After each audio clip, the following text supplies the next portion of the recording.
Hi everybody, Rad Mom here. Welcome back to the garden, where tonight we're going to be doing something a little more serious. Really quick though, please like the video to let the big bad algorithm know that you did, and subscribe to the channel so that we can all work together to bring feminism back into the real world because we desperately need it. Last week on the channel, we touched on one or two of my own personal rad femme heresies, and we're going to be developing that into a full video series based on some of the input that y'all gave me on the live stream, so thank you so much for that. But something else we were talking about in the group chat was a couple of people had recently suggested that feminism as we know it had been infiltrated, if you will. And the thing is, we already know this about one or two other very prominent political movements of the last few decades. The counterculture movement of the 60s was compromised from the very beginning. Millions of dollars would be spent on LSD research at universities throughout the country, and word would begin to spread on campus about this so-called mind-blowing drug. And suddenly, there was the counterculture of the 60s. I give the CIA a total credit for sponsoring and initiating the entire consciousness movement, counterculture events of the 1960s. Dr. Timothy Leary, the 1960s Johnny Appleseed of LSD. The CIA funded and supported and encouraged hundreds of young psychiatrists to experiment with this drug. That's right, the CIA were the ones who were distributing the LSD in the first fucking place. And if you didn't know that, welcome to this weird reality that we all find ourselves living in. Is it any wonder that sometimes people feel like they just, slipped into a parallel universe? I do get that. I get it. I do. The fallout from that was that the young psychologists began taking it themselves, discovering that it was an intelligence-enhancing, consciousness-raising experience.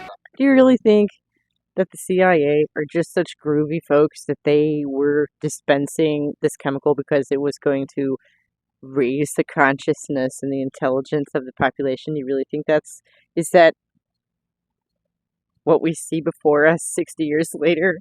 I know that some of the studies in which the CIA had supported used as subjects people who later became strong proselytizers of LSD. So, in that sense, yes, I think it did sustain the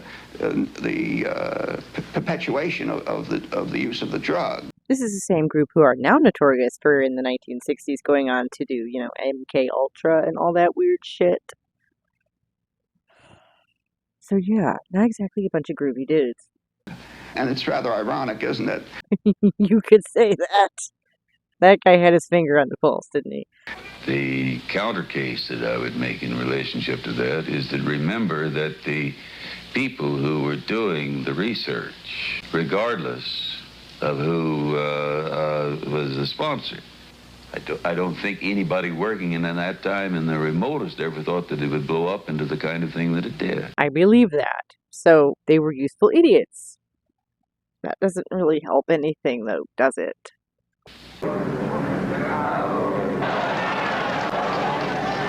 History will judge the role of the CIA and other intelligence agencies in unwittingly contributing to the counterculture of the 60s through their intense interest in LSD and other hallucinogenics. Unwittingly contributing? See, that's the part I don't believe.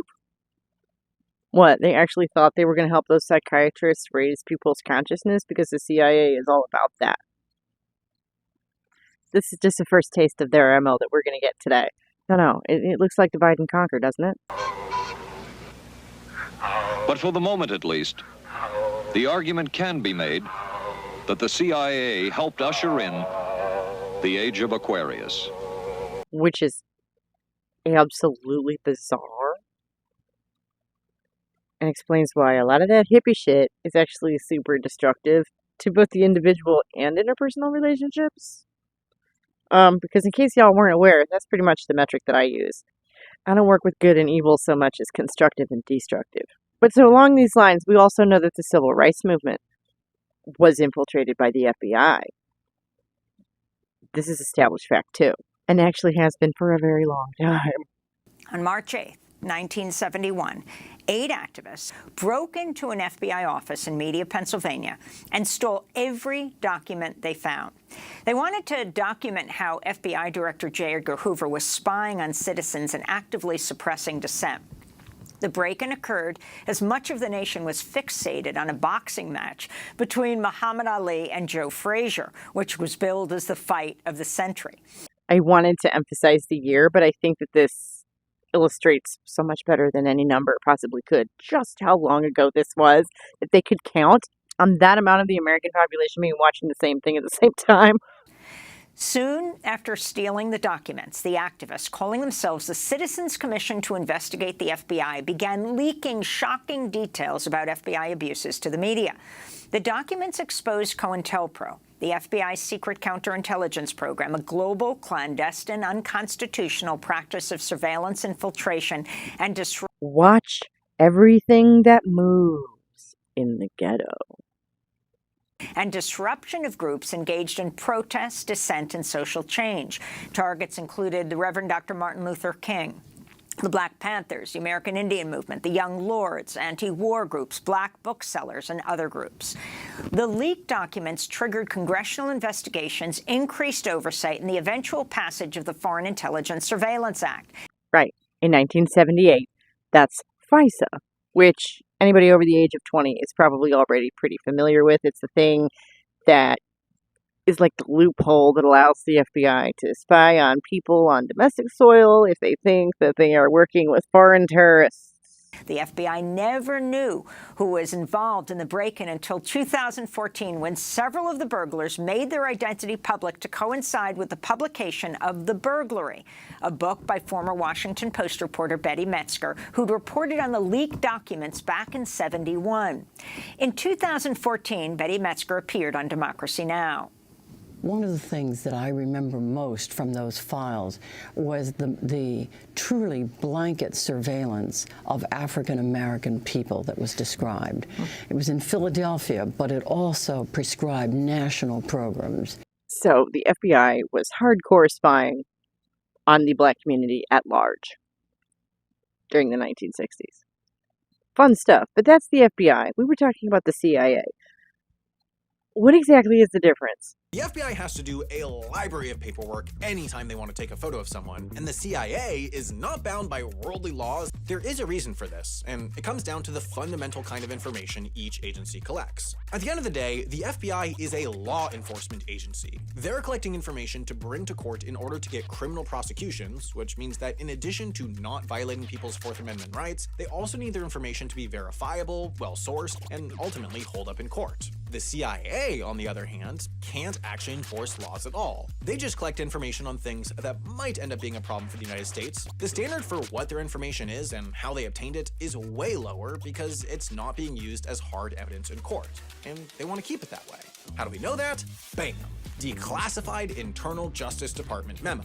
Basically, after these two laws were passed, the Justice Department started getting real sweaty because they realized that FISA kind of just looked like a way for the government to do illegal wiretapping by saying something was a foreign intelligence investigation when it wasn't, which they were, by the way, definitely doing. Yep. FISA. Anybody who remembers the George W. Bush years is probably pretty familiar with this. So they decided to put up a wall between the CIA and US law enforcement. If the CIA wanted to hand over information to the FBI, they would have to get approval from the Attorney General and follow a whole new set of rules, which they decided to do almost never. So then 9/11 happened, obviously, and everyone got really mad at the CIA, and there were a bunch of hearings, and ultimately they settled on changing exactly one word, which was the. Did that fix the problem? I don't know. So the Foreign Intelligence Surveillance Act sets out procedures for surveillance of foreign threats on domestic soil. It was passed at least partly in response to that massive leak in the early 70s, right? And all that insane shit that the FBI got up to because the FBI has to worry about whether or not their evidence holds up in court. And the CIA has no such restriction and doesn't actually have to follow any of those rules. What the hell does any of this have to do with feminism? Well, I'm glad you asked.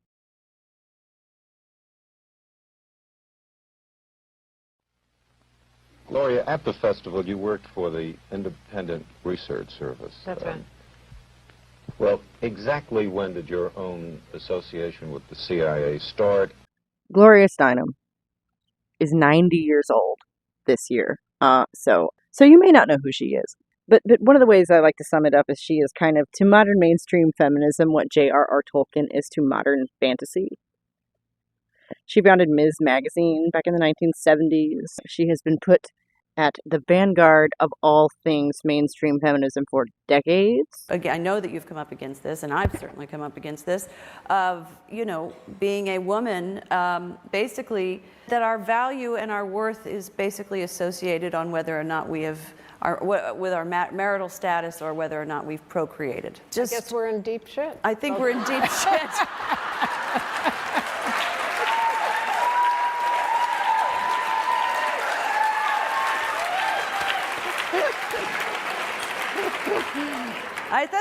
That's what I thought. So I just wanted to make sure that was the case, that we are in fact in deep shit.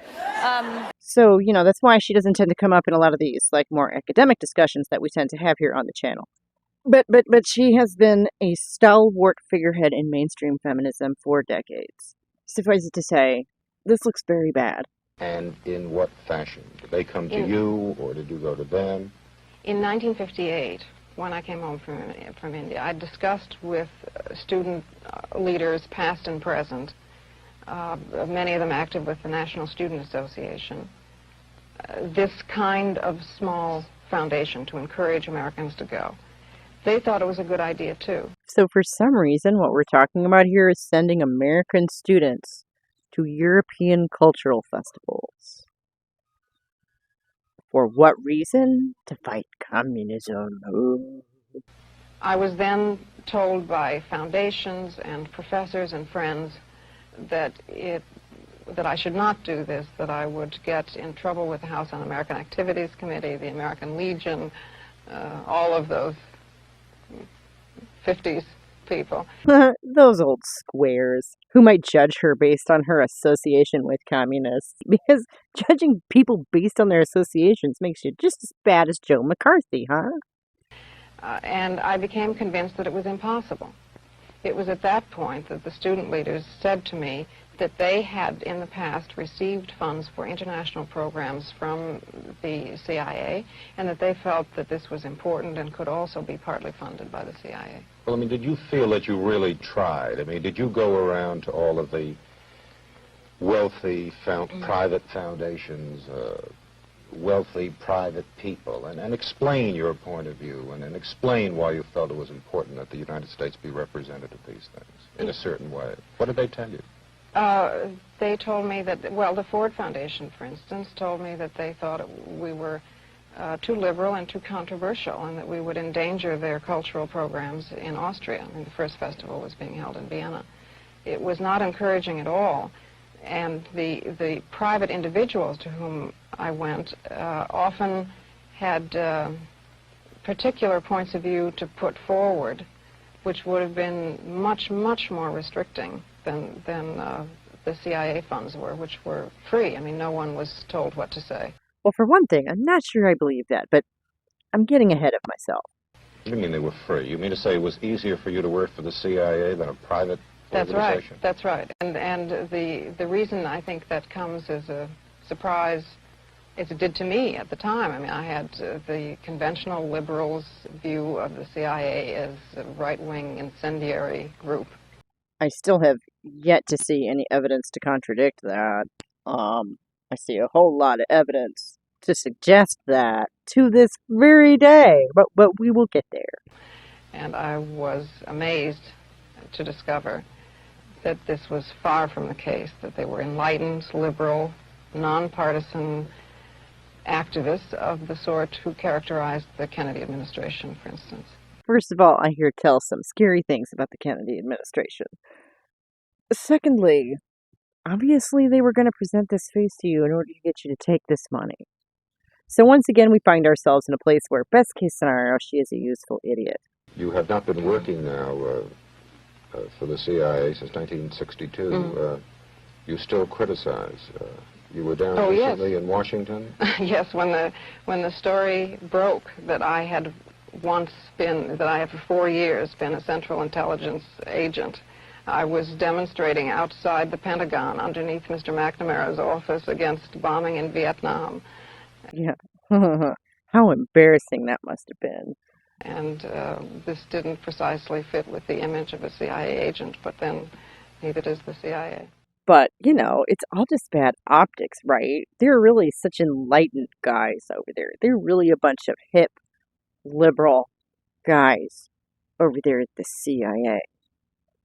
And it says here, she was born in Toledo, Ohio, the second daughter of an itinerant Jewish antique dealer, proving that all poor people don't go to the left. And now to jump forward in time a little bit, here's Mort Saul on the Dick Cavett Show in 1971. Why do we care about this? Well, for one thing, Mort Saul counted among his fanboys people like Lenny Bruce and George Carlin, and in later years was friends with Robin Williams. So he was actually the first entertainer ever featured on the cover of Time magazine, which is going to become relevant in just a minute. Because over here on page 53, we find out she settled for a job with an offshoot of the National Student Association, a partially funded Central Intelligence Agency outfit that posted American kids to communist-run youth festivals in Europe. Now, it's nice to know if you're a friend of hers up at Allen's. What is Allen's? That's a bar up here on 2nd Avenue, I believe. It's nice to know that George McGovern's staff may be penetrated by people from the Central Intelligence Agency. George McGovern, in case anybody doesn't know, was the Democratic nominee against Richard Nixon in 1972. He lost, obviously. It's nice to know that the entire left wing of the Democratic Party may be penetrated. And on this program, when I said to her, why don't you read Ramparts? She said, for the same reason I don't read Time magazine. Ramparts was a left-wing magazine, like a glossy publication that ran for about 15 years back in the day and was apparently kind of a big whoop-de-doo. And Time magazine was their biggest, critic. I know what they're going to say. I said, do you think Ramparts is penetrated by CIA people who pose as leftists? She said, oh, the CIA is penetrated. And she did a pretty good job of making me look like a paranoid. And I'm sure that you all believed it, and you should have. She characterized me as that. What you didn't see is a wire at 4:30 in the morning at the St. Regis Hotel, where you put me up very graciously, saying to me that I've been a bad girl, and I apologize for what I've done. Ouch. So, what he is alleging is that she was an active asset in the early 70s as well, and they were chiding him for trying to embarrass her on live television. Now, that's their Woman of the Year. You think she's a success? Is that what you want to be? Is that what you want to be? In open combat? In other words, what is her role? Is her role to penetrate the left? This is a valid question. This is the question that I'm asking. Thank you, Mort. To stand next to George McGovern? Something to think about. That's Newsweek's Woman of the Year. And here we have Kyle Kulinski to bring it all into the present for us. WikiLeaks in 2010 released a CIA report that outlined the propaganda strategy for the West in Afghanistan. CIA report: use feminism to reduce Western opposition to military occupation of Afghanistan. This is a way you co-opt leftist issues towards imperialistic ends. Oh, the reason why we're there is so humanitarian and altruistic and pro-freedom and pro-human rights. What about the women? And what about the girls? I've seen this so many different times. And, funnily enough, I happened to find an example of our girl Gloria doing exactly this from 3 months ago. And I can't show any of it to you because they tried to copyright claim the video when I uploaded it. And they made me cut it out. So all I can give you is this thumbnail. But I will link the video down in the description and you can go and look at it yourself. It is straightforwardly exactly what that leaked CIA document describes. So she's still at it to this day. So, is feminism corrupted? Yeah, I don't know. This looks like a smoking gun to me. Is feminism infiltrated by the CIA? Literally. I feel like an insane person saying this, but I guess we're in deep shit. I think we're in deep shit.